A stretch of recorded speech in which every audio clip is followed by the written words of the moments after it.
Bonjour, mes chers amis. Voilà, juste un petit point toujours sur le sujet des flammes jumelles, bien que j'ai pas mal dit des choses.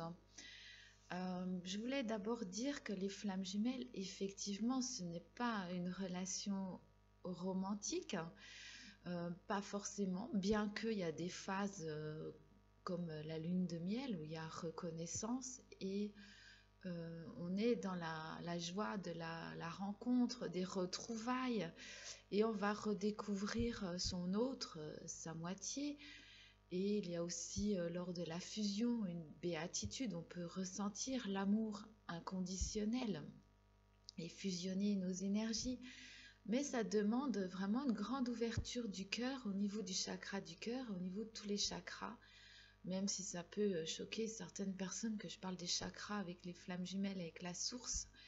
Mais au point de vue énergétique, cela se comprend, car pour que l'énergie circule bien, il faut que tous les chakras soient bien ouverts, comme je l'ai déjà dit, je me répète, et ça permet l'éveil de la Kundalini et de l'énergie sacrée de bien circuler. Donc effectivement, on peut reprocher plein de choses à sa flamme jumelle, mais c'est un effet miroir et il faut toujours s'interroger qu'est-ce que ça nous renvoie. Qu'est-ce qu'on attend de cet autre? Je pense qu'il ne faut rien attendre de sa flamme jumelle, car nous devons être complets, en autonomie, indépendants, euh, pour atteindre, on va dire, l'amour inconditionnel. Dans l'au-delà, les âmes fusionnent leurs énergies. Il y a une égalité, on va dire qu'ils ont atteint l'égalité homme-femme, même s'il n'y a pas vraiment de sexe, mais il y a des énergies qui sont quand même plus féminines sur l'énergie yin et des énergies plus masculines sur l'énergie yang, par exemple. Mais il y a une réelle égalité et les flammes jumelles dans l'au-delà peuvent se remplacer mutuellement. Par exemple, je vais prendre un exemple célèbre, Jésus et Marie-Madeleine. Quand ils font des guidances, quand ils nous servent de guide, ça peut être soit l'un, soit l'autre, ils se remplacent mutuellement. Donc là-haut, ils ont atteint l'amour inconditionnel, c'est-à-dire ils peuvent fusionner allègrement tous ensemble. Ils s'aiment tous pareil. Ils s'aiment eux-mêmes, ils sont dans le respect d'eux-mêmes. Et ils me disent avec un brin d'humour aussi, hein, une joie, une gaieté, une légèreté. Donc c'est sûr que si on attend sur Terre que sa flamme jumelle nous offre des fleurs ou des cadeaux, pourquoi attendre un cadeau de sa flamme jumelle? Je veux dire, en fait, le cadeau de la flamme jumelle, c'est sa présence déjà, le temps qu'il passe avec nous, euh, le fait de se retrouver, des retrouvailles. Mais c'est pas pour ça qu'on va vivre une relation de couple. C'est possible, c'est un couple quand même, dans l'absolu. Il faut différencier quand même ce qui se passe sur Terre et dans les plans subtils. Dans les plans subtils, souvent il n'y a pas de problème parce qu'il n'y a pas justement le côté matériel. C'est spirituel, c'est des énergies, ils sont faciles de fusionner à partir du moment où vous êtes assez nettoyé, purifié. Les corps subtils fusionnent, les âmes fusionnent. Par contre, ce que vous pouvez ressentir, c'est une paix intérieure. Alors, quand il y a séparation, en fait, je rebondis sur ce que j'ai entendu. Il y a une personne qui disait, quand je me sépare de ma flamme jumelle, je me sens mieux. Effectivement, parce qu'il y a beaucoup d'énergie qui s'échange au contact de sa flamme jumelle et quand on est ensemble, c'est quand même énergétiquement, ça peut être fatigant. Il y a un tumulte intérieur, ça remue énormément de choses. Votre flamme jumelle peut appuyer sur des blessures du passé, les blessures de rejet, d'abandon, certes, de l'enfance par exemple, mais il faut remonter dans les vies antérieures aussi, donc ça remonte loin et jusqu'à la séparation originelle. Donc quand vous êtes avec votre flamme jumelle, vous pouvez quand même vous sentir séparé de votre flamme jumelle, même en habitant avec elle, en étant avec elle, parce que vous êtes un être individuel à part entière et vous devez gagner en autonomie. Donc il faut accepter cette part de douleur, de souffrance, l'accepter déjà en son sein, essayer de comprendre d'où ça vient et l'extérioriser ou l'enlever avec des soins énergétiques. C'est pas pour ça qu'il faut se séparer de sa flamme jumelle pour se sentir mieux. On peut être bien avec sa flamme jumelle. C'est un peu le but ultime, c'est la pacification, l'harmonisation avec soi-même et avec l'autre, donc sa flamme jumelle. Et après avec les autres. Donc effectivement, on va se sentir mieux temporairement à la séparation parce qu'on ne sera plus dans ce tumulte intérieur, dans ce bouillonnement, dans ces flux d'énergie qui nous traversent. Mais après, on va ressentir quand même un manque sur Terre. Hein. Et quand même, nous avons aussi la mission à accomplir, la mission des flammes jumelles. Et quand même, la source souhaite la réunification des flammes jumelles. Il veut refaire le couple originel. Et donc, si notre âme ne va quand même pas sur ce chemin-là, au moins de s'harmoniser avec sa flamme jumelle, donc de pouvoir être en présence de sa flamme jumelle sans ressentir des douleurs, même physiques, c'est que, par exemple, si vous ressentez des douleurs physiques, je pense à ce que j'ai entendu, hein, par exemple des maux de ventre, des choses comme ça veut dire qu'il y a quand même un problème à résoudre. Il faut s'interroger, il faut se faire des soins énergétiques. Moi, je connais ça surtout, quoi, euh, avec vos propres outils, en fait. Utilisez vos outils de guérison. Voilà, un point. Euh, le but des flammes jumelles, c'est quand même pas d'être séparés, je pense pas. Parce qu'il y a des flammes jumelles qui souhaitent la séparation. C'est un petit peu dommage. Je pense qu'il faut accepter ces souffrances et les dépasser, les transcender par l'art aussi. Là, je vous donne des clés, des moyens de le faire. En parler avec sa flamme jumelle, peut-être. Faire soi-même des soins, le transcender dans l'art, ça peut être par l'écriture, par le dessin, faire les petits bonhommes allumettes, enfin essayer de trouver ou demander l'intervention des guides aussi, ou essayer de remonter un petit peu à l'origine de cette souffrance. Je pense qu'il faut arriver à dépasser cela. Ça veut dire que tout n'est pas résolu, donc il faut vraiment être purifier à fond les ballons pour pouvoir vivre avec sa flamme jumelle. Être au contact avec sa flamme jumelle, c'est un cadeau. Donc, c'est sûr que les flammes jumelles ne s'inscrivent pas vraiment dans la matérialité. Moi, je sais que pour ma flamme jumelle, c'est dans la création, la spiritualité. On avance sur le chemin de l'éveil, de la spiritualité. Et en cela, c'est un cadeau. Mais c'est un chemin parsemé d'embûches, d'épreuves, d'obstacles, et il faut les passer pour atteindre la sérénité. Donc il faut lâcher prise. Il faut entendre sa flamme jumelle quand elle vous fait des remarques qui appuient là où ça fait mal. Mais c'est dans cette incarnation. Mais il faut comprendre que son âme, elle dépasse cette incarnation. Pour l'âme, l'incarnation, c'est un moyen de progresser, mais c'est très éphémère, très temporaire. Donc on vit bien dans cette époque-là, on a des attentes de cette époque-là, de ce monde, mais il faut essayer de garder un point de vue un peu plus au-dessus de tout ça en fait. Donc il faut lâcher prise sur les remarques des flammes jumelles. Oui, il y a des séparations, mais est-ce qu'on est mieux? Parce que finalement, la séparation est illusoire. On est toujours connecté avec sa flamme jumelle. Et ça, c'est au dépit de notre volonté. Et on est en télépathie très souvent. On est relié. Quand les âmes ont fusionné, elles ne peuvent pas défusionner. Alors ça s'estompe avec le temps.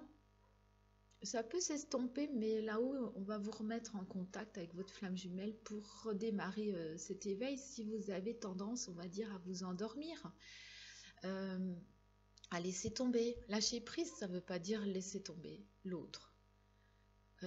Donc, dans la séparation, je ne suis pas sûre que ça aille mieux.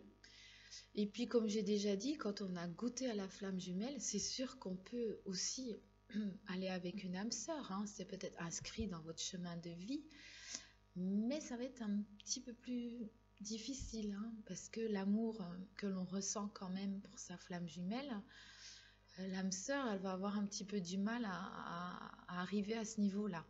Après, on peut aller avec une âme sœur pour atteindre aussi l'amour inconditionnel, parce que le but des flammes jumelles, c'est aussi d'aimer les autres idem que sa flamme jumelle, en fait, d'un amour inconditionnel. Donc les paroles échangées, ça peut être l'inconscient qui s'exprime. L'inconscient, il connaît vos vies antérieures, il connaît énormément de choses sur vous, il va s'exprimer avec des images, mais il faut se demander de quoi vous parle votre inconscient. Quand votre flamme jumelle, elle vous dit oui, d'accord, on est ensemble, mais pour le moment, euh, oui, parce qu'il s'inscrit dans ce temps-là et rien n'est bien défini, surtout pour le runner qui laisse son avenir libre de saisir des opportunités. Il ne se projette pas dans son avenir comme le chaser qui a tendance à vouloir tout contrôler, et même son avenir, à définir des plans bien définis, bien précis. Le runner laisse la porte ouverte au hasard, aux opportunités, au destin. J'ai écouté dans le train, parce que j'ai parti en vacances, j'ai pris le TGV, c'était assez drôle. Et j'écoutais mon portable, enfin la radio, et j'ai entendu une interview de Jane Birkin qui date des années 70, je crois, avec Gainsbourg. Et la journaliste dit mais Jane Birkin, c'est la femme de votre vie? Et Gainsbourg répond oui, actuellement. Donc bon, elle l'a bien pris, Jane Birkin. Effectivement, ils vivaient le temps présent. En fait, c'est une histoire qui a duré longtemps et leur amour, je pense, il reste encore, j'ai l'impression. Jane Birkin, elle continue le travail avec Serge Gainsbourg. Et voilà, un amour inconditionnel, mais qui s'inscrit dans cette incarnation, dans ce temps présent, et en laissant l'avenir flou et incertain et ouvert. Et Gainsbourg laisse la liberté à Jane Birkin et à lui de pouvoir se séparer, se remettre ensemble et en fait il lui offre en cadeau sa liberté. Et la journaliste demandait est-ce que vous allez vous marier? Et la Jane Birkin dit, elle nous charrie quand même. Et Jane Birkin a dit non, j'ai pas envie de mariage, voilà. Mais elle dit voilà, je l'aime, j'ai confiance en lui et on vit très bien comme ça. Voilà, un amour inconditionnel. Le contrat, il est au niveau des âmes. Il y a des contrats d'âme. Alors oui, la flamme jumelle, c'est pas forcément un couple sur Terre. On va peut-être pas vivre toute notre vie ensemble, mais c'est pas une raison pour fermer la porte et le rejeter complètement. Parce que j'ai entendu quelqu'un sur Internet qui disait voilà, moi j'ai cessé cette relation qui me faisait trop souffrir. Et je l'ai bloqué complètement, je l'ai enlevé de Facebook, j'ai pas répondu à son message et j'ai complètement tout fermé. Bon, je pense que là, c'est plus une attitude, on va dire, runner, de fuite et d'évitement. Et de tout fermer, j'ai peur que ça fasse un blocage et que ça ferme en fait les chakras aussi. Il faut rester ouvert quand même. Rien n'empêche de répondre aux messages. Je veux dire, c'est pas la mort du petit cheval. On va pas aller en mariage parce qu'on répond à un message. On peut rester poli et correct et dire voilà, pour l'instant, je préfère peut-être une relation d'amitié. Ça existe. De toute façon, c'est un peu comme les âmes sœurs. Souvent, les flammes jumelles et les âmes sœurs, on reste amis parce qu'on appartient au même groupe d'âmes. Voilà, donc ne fermez pas tout, hein, parce que là, j'ai peur que ça fasse un blocage. Voilà, je réagis un petit peu à ce que j'entends sur Internet.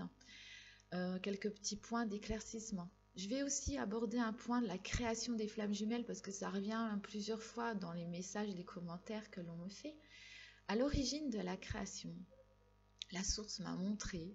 Un jour, ils sont venus me chercher, mon âme, et ils m'ont montré la création des flammes jumelles pour que je comprenne bien. J'ai cru que c'était dans le soleil d'Alcyone. En fait, ça se passe dans un autre univers, une autre dimension. Et c'est dans l'énergie de la source qui crée des étincelles de vie. Moi, je vais appeler ça comme ça, des étincelles de vie. Et effectivement, il y en a plusieurs créées en même temps. Le nombre, je ne sais pas. C'est un peu comme les groupes d'âmes. On est toujours créé par groupe. Donc, on est plusieurs en même temps. Donc, on a plusieurs étincelles de vie, donc des personnes qui sont créées en même temps. Et les flammes jumelles, c'est comme des jumeaux sur Terre. Elles vont être, une étincelle de vie va être coupée en deux, séparée. Donc je vais vous parler parce qu'ils m'ont montré notre séparation originelle.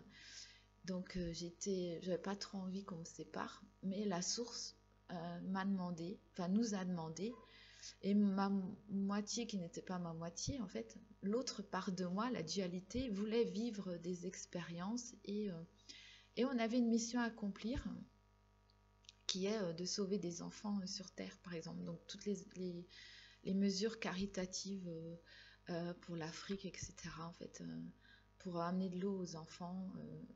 Voilà, sauver, aider des gens, mais aussi sauver des enfants aussi, dans la mesure du possible.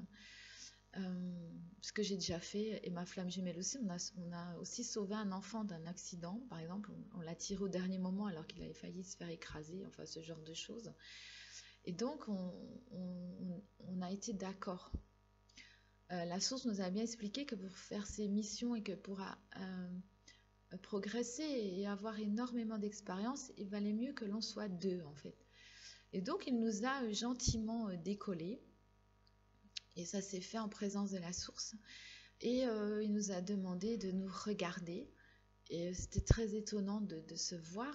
On s'est vraiment regardé, il y a eu cet échange de regards et on s'est trouvé très beau et on se trouve encore très beau sur Terre.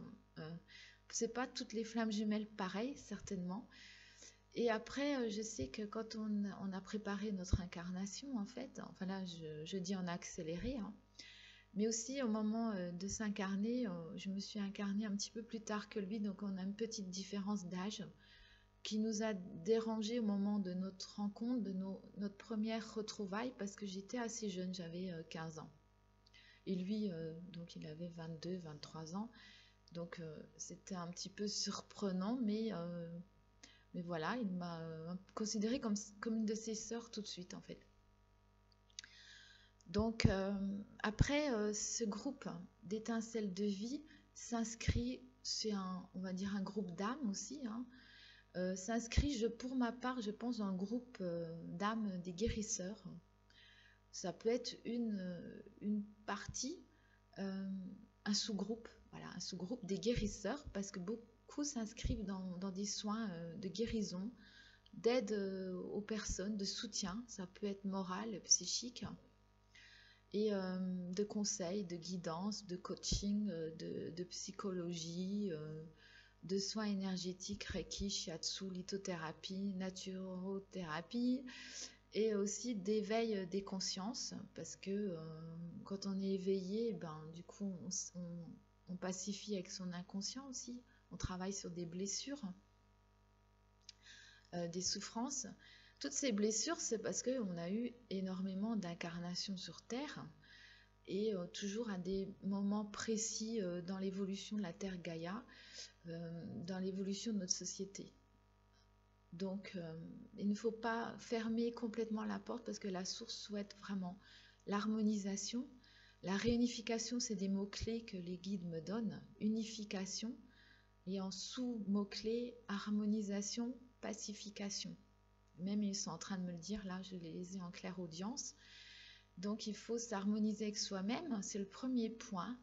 Et donc, quand il y a séparation, c'est qu'on n'est pas assez harmonisé avec soi-même parce qu'il y a encore des souffrances qui remontent à la surface. Donc, on n'a pas réussi cette harmonie, cette purification. S'harmoniser avec sa flamme jumelle, son autre moitié, son double. Et après, s'harmoniser avec les autres ou tout faire en même temps. Donc ne fermez pas la porte. Runner, chaser. Autre point sur les étiquettes, hein, parce que pareil, j'ai déjà eu des messages, des commentaires. Les termes runner, chaser, avatar, ce sont des termes que tout le monde a acceptés, que je trouve pas très justes effectivement, mais qui expliquent un certain comportement, des explications. Voilà. Donc il faut nommer les choses parce qu'on vit dans la 3D, on est dans un monde matériel, on a besoin d'avoir un langage commun. Mais pour moi, le chaser n'est pas forcément celui qui est le plus éveillé, hein. Le runner est très éveillé aussi. Souvent, on a le même don. Et d'ailleurs, quand il y a un contact, les dons fusionnent, donc on partage les mêmes dons, qui peuvent s'exprimer d'une manière différente, hein. Par exemple, moi je suis médium, clairaudiente, clairvoyante, et ma flamme jumelle, il est plus ce qu'on appelle en Franche-Comté rebouteux. Un guérisseur, il va remettre les os en place, il soigne les tendinites, les choses comme ça, que moi ça je ne sais pas faire. Donc on peut se compléter. Voilà. Un autre point, c'est que les flammes jumelles, elles sont similaires et complémentaires. C'est-à-dire que l'un va compléter l'autre, d'où l'intérêt de travailler ensemble, d'échanger nos idées. Elles sont sur la même longueur d'onde, les mêmes ondes, la même vibration, et elles vont aller assez loin dans la création parce que l'un va continuer l'idée de l'autre et vont se compléter parfaitement pour créer. Ils vont se booster, ils vont se faire progresser, comment dire, oui, se booster, se pousser. Hein. Très souvent, les flammes jumelles, elles ont tendance à pousser les autres, mais il n'y a pas grand monde qui les pousse. En général, on cherche plutôt à les freiner, à les arrêter, à les empêcher d'accomplir leur mission. Mais l'autre flamme jumelle, au contraire, va les faire progresser, va les faire aller dans des domaines inconnus, euh, voilà, leur faire découvrir des domaines où elles ne seraient peut-être pas allées, et afin de compléter en fait leur formation, leur expérience, et ainsi elles vont pouvoir s'épanouir. Donc il y a un effet booster d'énergie, de découverte de soi, mais voilà, les flammes jumelles sont complémentaires, donc elles peuvent être très différentes, très opposées comme le yin et le yang. Voilà, il faut vraiment prendre ce symbole, je crois, où c'est deux énergies qui sont différentes, deux individus quand même différents, complets, qui vont mettre en commun leurs énergies fusionnées et qui forment un tout, une globalité, une unification. La séparation est illusoire parce que quand vous avez fusionné, il y a plusieurs fusions, et une fois que les corps subtils ont fusionné et que les âmes ont fusionné, il n'y a pas de diffusion. Seule la source pourrait le faire, mais la source, c'est pas le plan divin, n'est pas la diffusion des flammes jumelles. Voilà, donc je vais terminer là. J'aurais peut-être d'autres choses à dire, je n'ai pas fait tout le tour, hein. Mais voilà certains points que je voulais aborder pour aujourd'hui. Voilà, alors je vous embrasse. Continuez bien vos purifications, vos méditations, vos découvertes. Profitez de la vie, allez marcher dans la nature, profitez du soleil. Voilà, c'est tout ce qu'on peut dire. Il y a aussi, avec sa flamme jumelle et sans sa flamme jumelle, il faut retrouver cette joie de vivre. Il ne faut pas tomber dans la dépression, ce serait dommage. Et profiter justement de cet impact, de ce catalyseur qu'est votre flamme jumelle. Ce cadeau, c'est qui va booster vos énergies et vous amener dans des sentiers non explorés par vous-même. La découverte de soi, c'est une grande aventure. L'énergie 2017, c'est une énergie de mouvement, de dynamisme, de grands changements. Et les chasers qui restaient un peu pantouflards à la maison en 2016, où c'était un peu bloqué, commencent à partir à la découverte du monde très largement. Ils voyagent et bougent beaucoup, à l'instar du runner qui en général s'inscrit dans le mouvement, les voyages, les déplacements, les rencontres avec les autres. Donc ça, c'est l'effet flamme jumelle.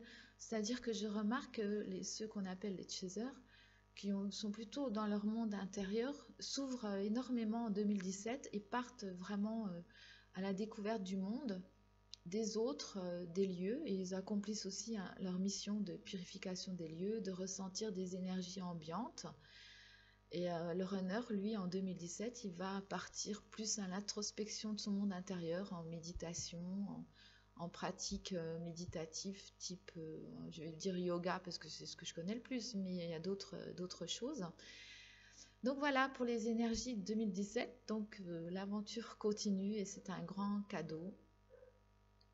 Voilà, comme dit, vous pouvez aussi aimer une âme sœur d'un amour inconditionnel. Il ne faut pas oublier que les flammes jumelles, ce sont aussi des âmes sœurs pour les autres.